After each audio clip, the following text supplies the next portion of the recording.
Euan, I want to thank you very much for participating in this. Would you like to introduce yourself with your background? Good morning, Hannah. My name is Euan Haig. I am a retired naval architect. There are pictures on the wall of some of the things I've done. And I had a stroke just over 7 years ago, a few days before my 70th birthday. So I'm now 77. Okay. And would you like to share your experiences with having a stroke? That must have been, I mean, it's a massive thing to happen to one.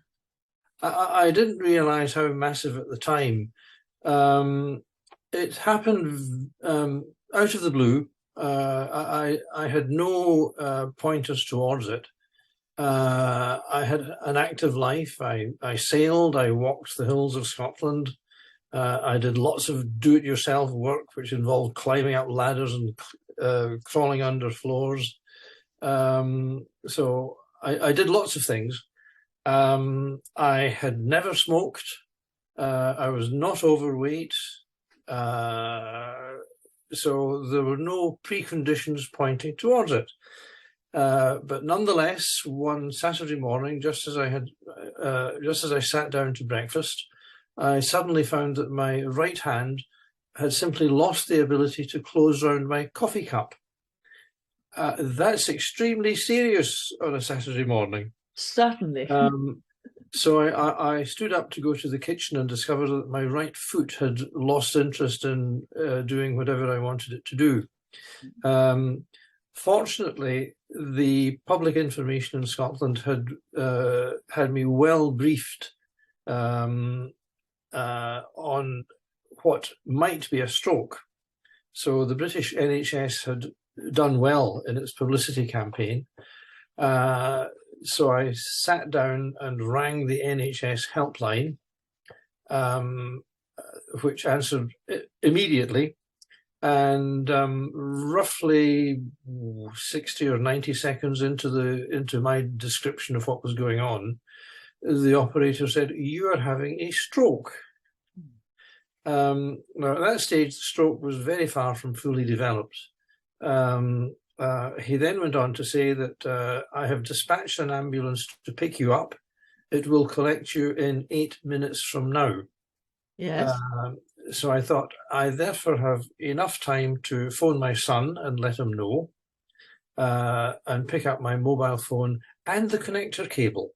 Yes. The recharging cable is quite vital, and a pocket full of small change.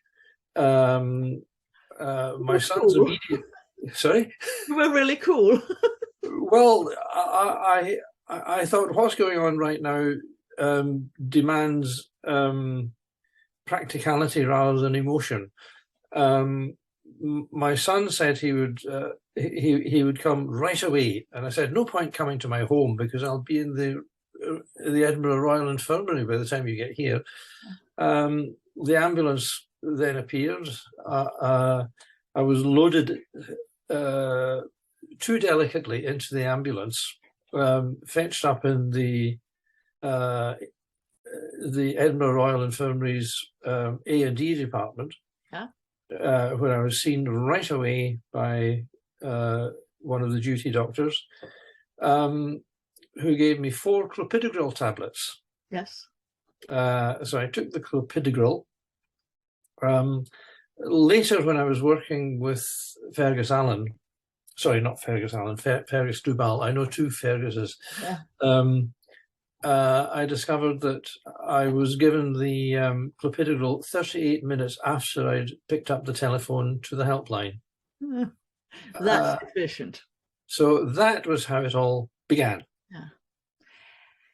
And now you are in an okay condition, and you have the ability to do a lot of work for stroke. I would like to hear something about the thoughts you have on stroke and what is important with your background. Yeah. The stroke developed and I lost all movement from here to the right and from here down. Nothing moved. So it was I'm sure a lot of people seeing this video will think that that was a fairly normal sort of stroke. To me, it was anything but normal. So the big question for me, once it had all settled down, was how do I get back to the life that I had previously enjoyed? Yeah. Because I enjoyed, and I mean enjoy, robust, good health. Yes. I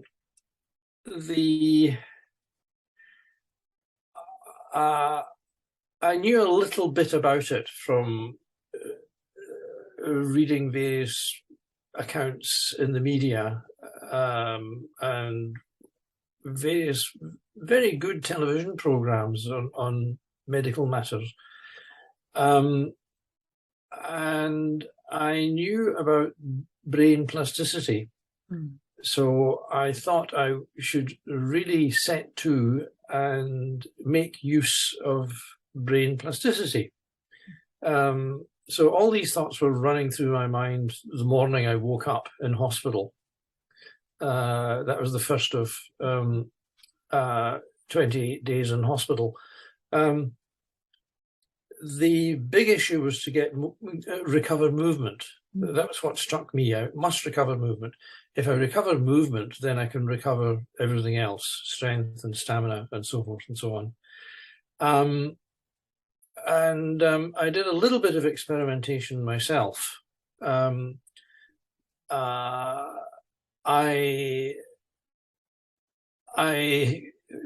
all done this thing of bringing your fingers together with your eyes shut. Yeah. There we are. And most people can get pretty close first time with your eyes shut. And I did wonder if I could still do that with my right side completely paralyzed. I had no sense of feel in it. I could sense the difference between hot and cold, but I had no sense of feel. So I didn't know if my fingers were touching.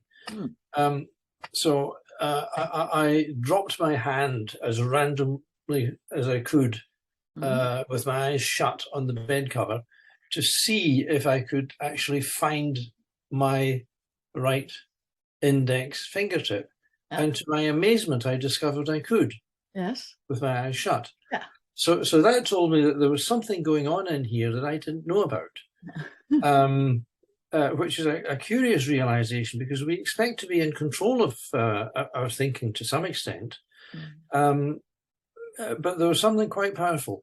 So in engineering terms, I thought there is a feedback loop there that is working. Yes. It is undamaged. It is not a conscious feedback loop, but it doesn't have to be conscious if you're desperate. It just has to be there. So I thought I'd better use that. So that was that underlaid all the subsequent exercising that I did. I knew that I'd had a Lacuna stroke, not a hemorrhagic stroke. And I knew that, that was much, much less damaging. And a degree of recovery was possible. So the question was, how much and how quickly could I recover? And I vacuumed up all the help I could get. The physiotherapy care in the hospital was limited for two reasons. One was capacity. The other was my ability to actually do all the work. And I found only a few minutes of work was absolutely exhausting. And that came as a really big surprise. But the physiotherapy certainly brought results. So within about 10 days, I got the first tiny wriggles on my fingers. Yes. And at about the same time, the very first movement of my big toe. So that was immensely encouraging. By that stage, a week or a fortnight after admission to hospital, I had abandoned any thought of doing anything other than getting on with recovery. I wasn't able to do anything else, so I might as well get on with recovery. And these little wriggles in my finger, way smaller than that, I seized upon as being very important. After 4 weeks in hospital, I was able to walk from one ward to another. Yes. With the aid of at least one stick, but at least I could do it. Yes. So I was gauged as fit to look after myself at home because I could. I had done a certain very limited amount of cooking. Yes. In the sort of test kitchen that was associated with the ward. So the hospital authorities knew that I could look after myself, and the sooner they got rid of me, the better. So I went home. Yes. And I'd been well briefed by the hospital on how to handle my daily routine. Yes. I had a Rutland trolley, so I could assemble my meals in the kitchen. Yes. And then bring that to table. So all that routine was sorted out. I'd been given very firm guidance that in the morning I should get up, sit down, rest a bit, shower, then shower and shave, then sit, have breakfast. Breakfast is a key because that adds energy. Yes. Having had breakfast, shower and sit down, shower and shave, sit down, and they had already got me into a very good discipline of doing the exercises first. Yes. And there are lots of things about this where I had sheer good luck. The house that I live in was sheer good luck because there's a balustrade round the upstairs hall. And that was ideal for holding on to and practicing walking or holding on to with one or both hands and doing various arm and leg movements like a ballet dancer at the bar. Yes. So that was an essential beginning. To begin with, I could only do about 10 minutes of activity, and then that was me wiped out. This matter of post-stroke fatigue or whatever, it is the strangest thing. I had found in hospital that it could take 5 minutes to turn over in bed because my left side was doing all the work for both sides. And simply anchoring my good foot into something so that I could lever myself round one way or round the other. That was quite an illustration of the limitations that I had. The other thing that happened, a very good friend of mine and his wife came to visit me, to stay with me a few days, maybe 5 weeks after I came out of hospital.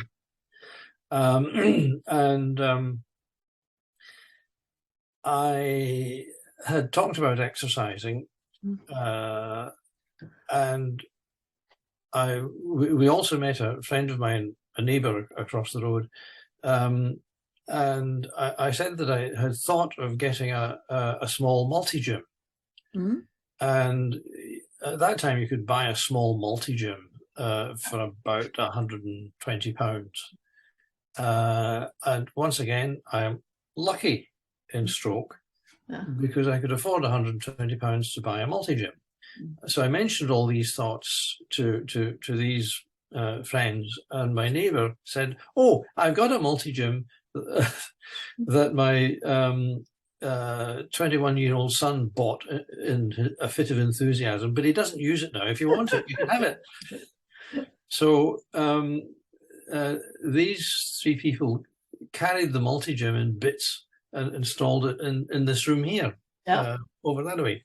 Yeah. And I thought, right, I can use that to recover strength. Yes. So I worked out what sort of exercises dealt with the individual muscles in arms and leg, and cranked away at this machine one way or another, thinking, I'm going to recover strength that way. Well, I didn't. No, I didn't. no. But what it did do, yes, it at least, it certainly consolidated any recovery of range of movement. Yes. Yeah. But it took me fully 6 months before the penny dropped that this was doing nothing for strength, but it was benefiting movement. Yes. So these everyday sessions that I was doing, pumping the iron, except there was no iron on it. These were this was all done with no weights. Yes. So I wasn't building up movement at all.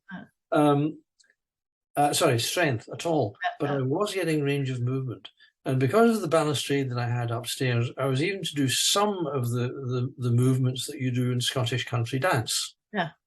Because I also used to do Scottish country dance. Mm-hmm. So hanging onto this bar, I could actually repeat the leg movements. So the outcome of that was that about 9 months after the stroke, I actually had very good range of movement. Yes. And that to me was a really big achievement. Quite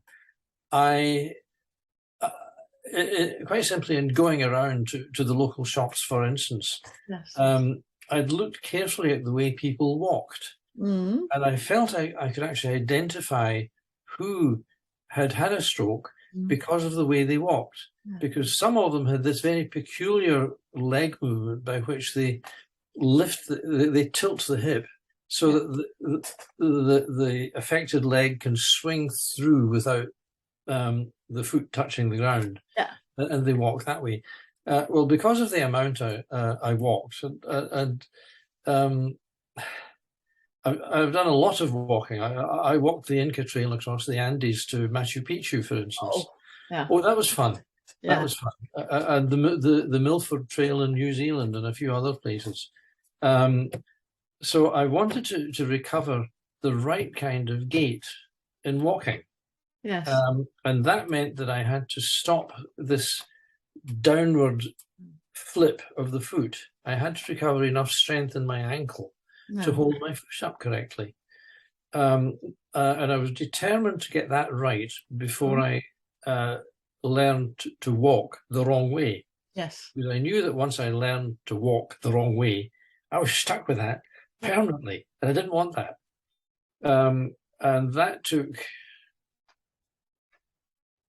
I began to have that sorted out a year, 15 months after the stroke.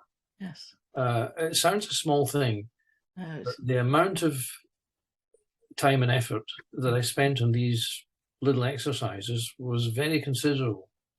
So all of these things added up to a big lesson to me.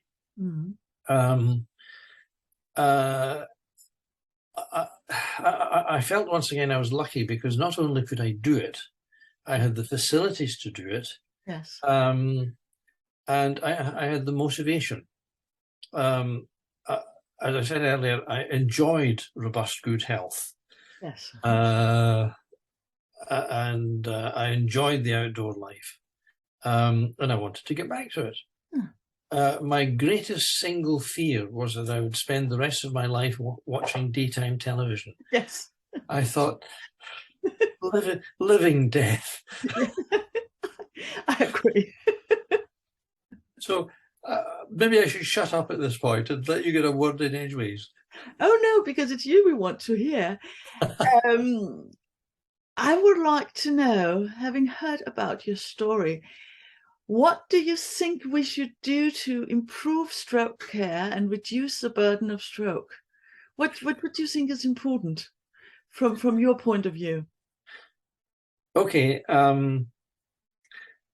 I think it was quite a revelation to be in a stroke ward with anything up to 3 other people in it. There was quite a turnover. Some of the strokes were very minor. Mm? Some were very severe. Yeah. Far worse than mine. Far less a prospect of recovering. Yeah. Much. So that seeing that was quite instructive. I felt that one of the first things to do in providing therapy is find out what motivates the individual to recover. I've spoken about my fear of daytime television, but that, of course, is just the tip of a very dismal iceberg. Mm. So every individual, every stroke is different, every individual is different, every patient is different. Finding the personal motivation that will turn them on to recover, I think, is one of the first things. Once that's identified, then it's very worthwhile to think about providing the means. Yes. Now, the Edinburgh Royal Infirmary is a modern infirmary, and there was a small gymnasium next to it where the physiotherapists did their stuff. But I felt that it would have been useful even to have a small multi-gym in the ward. Yes. So that if people could spare a few minutes, they could go and sit on the thing and do some cranking away. Yeah. Okay, that won't work with every stroke. I met one woman who had a stroke that affected the part of the brain that read the information coming from the labyrinth in the ear. Mm. And that affected her balance, her ability to walk, everything.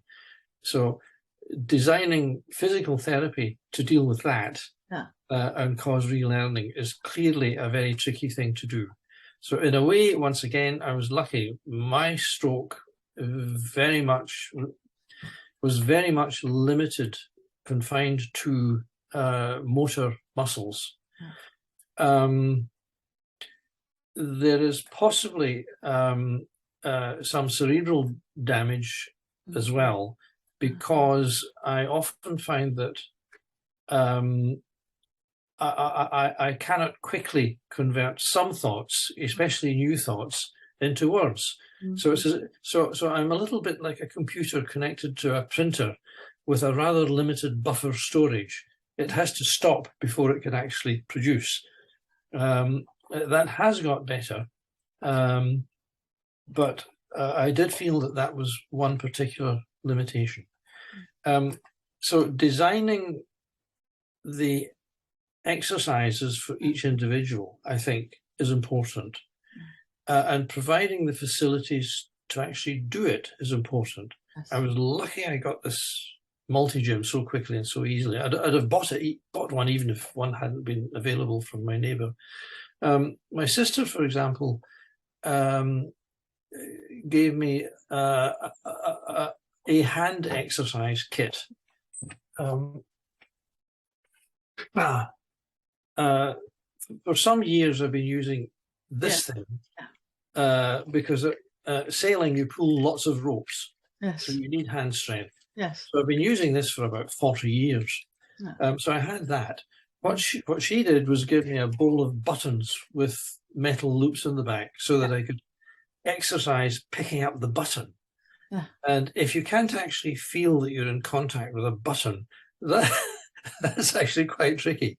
And also clothes pegs, because the nice thing about a clothes peg is that you can do this kind of squeeze with all your fingers much more easily.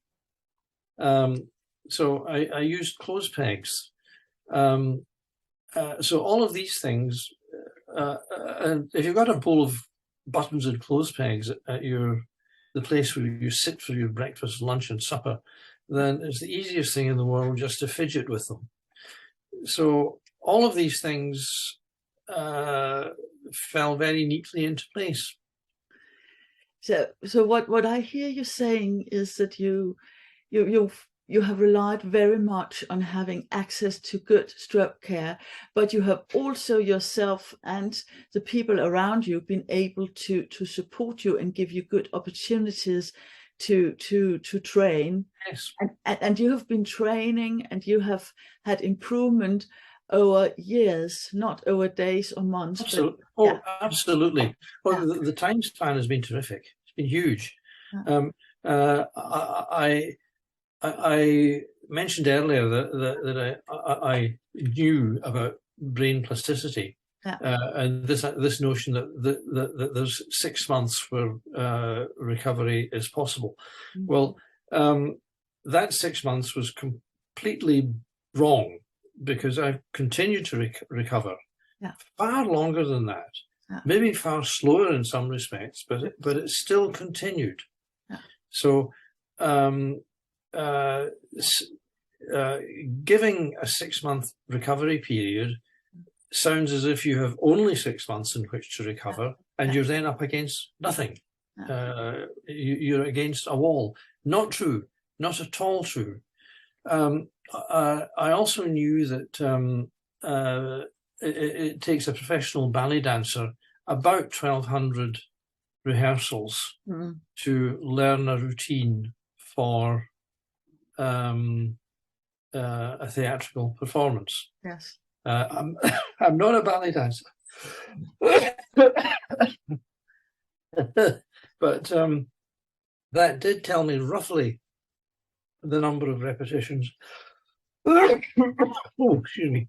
God bless you. That did tell me roughly the number of repetitions that it would take. Yeah. And also, and again, it might come by being an engineer. I did take a rather mechanistic approach to it all. Yeah. And again, there was a bit of luck there, because I had the ability to identify fairly closely individual muscle groups, or indeed occasionally individual muscles, and then work out an exercise for that group or that individual muscle. That actually was quite important. Yes. Because there were some times where progress here got most of a group of muscles working, but not all of it. So there's an identifiable muscle that did nothing. Now, one of the understated problems in stroke recovery is muscle wastage. Yes. Because if you don't use a muscle, it does waste very quickly. And if you don't use a muscle for 6 months or 9 months, it can waste to vanishing point. Yes. So something like 9 months after I'd had the stroke, although I had a good range of movement in arm and leg, the muscles, and it was particularly noticeable in my thigh muscles and my arm muscles, they had become as if I was anorexic. It was that severe. For instance, the shoulder cap muscles here had disappeared entirely. I could poke it anywhere and get straight to bone. Poke there and just hit bone. The musculature had gone. It had zeroed out. So continuing exercises enough to recover a worthwhile level of strength was another major issue. But by that time, it's so long after the stroke that the direct medical support that you get from clinicians has shrunk to zero. The patient is on his own at that point. And that underlines the importance of the life after stroke phase, that you need to have continued possibilities of maintaining and improving, even if it's 3 or 6 months after stroke. Yes, or 12 months or 2 years. Yes, exactly. To give you an example, I used to do a little bit of swimming. Yeah. Not well, not far, not fast, but I could swim. Yeah. So I thought I'd try that again. My son and his family took me to a hotel in Scotland with them on one occasion. It had a pool. I tried swimming in it. Mm-hmm. And I discovered right away that I could swim one depth. Yeah. Straight down. Yes. Not up again, just down. Yeah. So that came as a surprise. So I spent maybe 2 years after the stroke. Yeah. I took individual swimming lessons. Yes. For at least 6 months, and made no progress whatsoever. I did not learn to swim again. I simply did not have the strength. No. So, although I could do the range of movement, I simply did not have the strength. No. But have you regained your strength by now? Not all of it. No. Not by some way. But it's possible. Yeah. There are other effects that I think are a long-term consequence of having stroke. Yeah. In the last year, I've had very considerable difficulty with the leg that was not affected by stroke, because consciously or unconsciously, I had it do most of the work for so long. And my left leg, my left knee very suddenly gave me the most acute level of pain. And it was because the meniscus in the knee had collapsed and I was getting bone-to-bone contact. So for almost a year now, I've been working on recovering the full range of mobility again. In that leg. I don't think I need a knee replacement operation. The kind of medication that I've been given there is actually very simple: glucosamine, turmeric, and what's the other thing? Cod liver oil. As a Scot, I was brought up on cod liver oil. Yes. But even that gave a problem, because if you take too much turmeric, more turmeric than your metabolism can deal with, then excess turmeric affects the body's ability to process iron. Yes.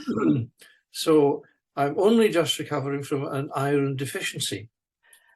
Well, whatever you do, something will go wrong. Yeah, but I really appreciated that you were willing to share your experiences with us. In Action Plan for Stroke, what we're basically working for is to ensure good stroke care all over the entire chain of care for people with stroke all over Europe. And I see you as a very good example that even if one has a stroke, it can be treated and the person can be rehabilitated and not ending up seeing daytime television, but walking in the Scottish nature. Yes. So I'm very grateful for you to give us the chance to hear your thoughts and your experiences, because this really underlines our main statement that people should have the options of moving forward even if they've had a stroke. Yes, I very much support that view, and it is possible. Yes, it is. You're a living example. So I want to thank you very much, and once again, I think this has been a pleasure.